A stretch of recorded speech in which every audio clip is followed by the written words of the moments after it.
is great news for those who want to get outside and view those northern lights. We're going to have a little bit of cloud cover, which we'll talk about here in just a few minutes, but I also want to highlight our temperatures are looking really nice right now in the 60s and 70s, but later on this evening, 30s, 40s, 50s, perfect to bring a jacket and of course get outside and see the northern lights.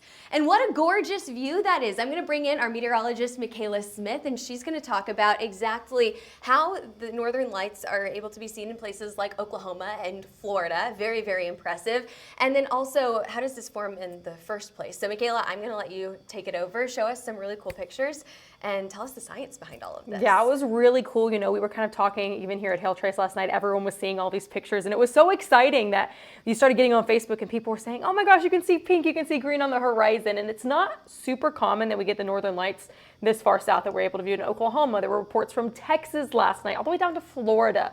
Not usually what's happening. So we have some really cool pictures behind us. Step out of the way so we can see these pictures. Yes, absolutely. This is one picture from Alaska. So I'm going to kind of step off here too, just so you can see this. This was from Bub Weaver. So again, in Alaska, and you can really see these deep pinks here, some greens as well. So really awesome viewing in Alaska. Another view that we got came from Illinois. This was from Jim. And again, you can see some of these greens and these pinks out there. We'll talk here in a few minutes about the different colors that you can actually see in the auroras and how that depends on the height that you're able to view them from. Check out this photo. I think it's one of my favorite of the night. Our producer actually off to the side right here, Matt, shot this photo. This was over about Little Rock, Arkansas, as he was flying back into Oklahoma City yesterday. And he got just a stunning view. You can even see some of these pillars here. I am just absolutely blown away by this shot. I wish I was on a plane last night. That would have been a really cool viewing experience. And then finally, check out this photo. This is from Boiling Spring State Park. So on the western side of Oklahoma, you can actually see Betty Ray got away from the lights. She was smart and decided to take a trip out to the state park so she could get this view. And you can also see all the stars here with the pink. This is again in Oklahoma. Talk about a really cool viewing here in Oklahoma. So it was really fun to see these pictures. If you guys have any more pictures you want to share with us, you can just drop them in the comments from this video too. We're always happy to see those awesome views of the northern lights. But how do the auroras form? Well, Earth has a magnetic field that goes obviously around it. And then when you have the sun, you get these solar flares that come off of the sun, and there's electrons with that solar flare. And then these solar winds start to push those electrons into the Earth's magnetic field. Now, eventually these solar winds are going to bring these electrons more towards the poles, so the North and South Pole here. And that's where you start to get these electrons. They collide with different molecules up in the atmosphere, and that gives us the Aurora Borealis. So you can see these different colors that we see based on the heights that we're actually seeing that and some of the different kind of molecules that are interacting. So you can see red auroras. Those are very rare. You don't really typically see red auroras, and that's going to be more of that oxygen molecule that's interacting, but it's usually also above 200 kilometers, so it's pretty high up in the atmosphere, versus a lot of what we saw was the pink auroras. Even some people got lucky and saw the green auroras. Green comes from oxygen too. Nitrogen is more for those pink, but it's depending on how high it is up in the atmosphere. That's where you start to see more of those different colors. So again, pink, very common, and the further south you go, that's kind of what more you're going to see, just because that's what you can barely see over the horizon when you can view the auroras. Then you're a little bit higher up. Areas like Alaska, you saw some of those pictures, there were greens mixing in, so they had those green auroras, and then those rare ones again are typically the blues, and those red auroras not as common. Now we do have a chance to see the auroras again tonight. Yesterday our geomagnetic storm was a level 4, so a G4 can go all the way up to a G5, and we're expecting for tonight to get pretty close to that G4, even again maybe G5 level for this viewing. So you can see who can see the auroras where we're bringing this all the way down. So parts of Texas again, maybe lucky just on the horizon if you're in somewhere like Florida, through Oklahoma, Arkansas, Nebraska. You're going to have a chance again this evening if you look on the horizon to kind of see more of those colors. Could even be potentially stronger than last night's storm, which means maybe even here in Oklahoma we'll start to see more of those greens.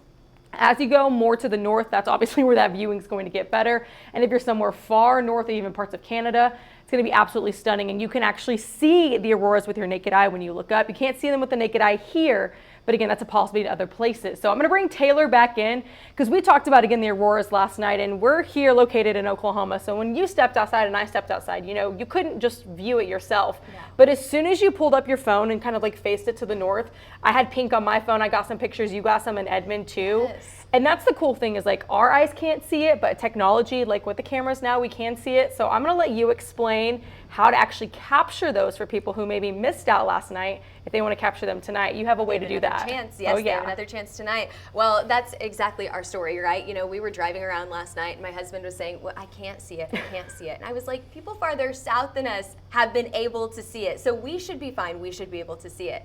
And that was whenever I pulled out my phone and I was like, let's try, you know, some phone magic here, and we were able to see it. So let me show you what we were actually seeing. So by the naked eye, in dark mode with our phone, this is what we saw. You know, you can kind of see that there's maybe some pinks and purples, some greens on the horizon, but we couldn't confirm that was actually Aurora Borealis. Now, once I used the exposure on my phone, it's a 3-second exposure. Go to your phone settings on your camera and you can figure this out. Google how to do it, or we'll post a video later on today, just after this forecast, about how to get this 3-second exposure on your phone. And then you get all of these colors. Now this was my favorite setting that I used because you not only got all of the colors from the aurora, you've got the greens at the very bottom of the screen there, and then some of those pinks and purples farther up in the sky. As it got darker, you could also see these stars, and you may not be able to pick them out on your screen, especially if you're watching on a small phone, but I cannot tell you how many stars we saw in the sky last night. It was absolutely gorgeous. Now, if you enhance that exposure one more time, make it a little bit longer, you get a 10-second exposure, and you get even brighter colors, but the details are a little bit blurred, so you don't get as many stars and you don't get as many details with these clouds, or maybe some of those different waves that you would see from a normal aurora with that 10-second exposure. So that's the different types of exposure that you can use with your phone. Now basically what the exposure on your phone or your camera, if you have a nice camera at home, what that's doing is that's letting more light into the camera. It's capturing more detail from the photo that we can't see with the naked eye. So if you get outside and you look for the aurora once again tonight, and it looks like this, pull out your phone, do some tinkering with the settings, and you could see all of those colors with different types of exposure. A very, very cool phenomenon here, but you need clear skies, of course, to see the aurora. We are going to see some clouds later on tonight. Now, most of the U.S. will be clear. Look at this.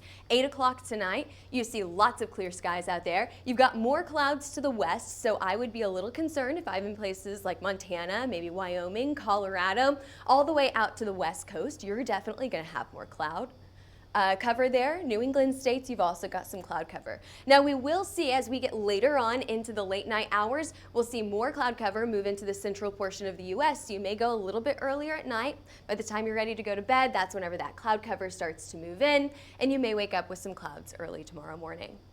Send us your pictures. Send us those pictures of the aurora or the northern lights tonight. We would love to see all of the pictures that you get out there and take.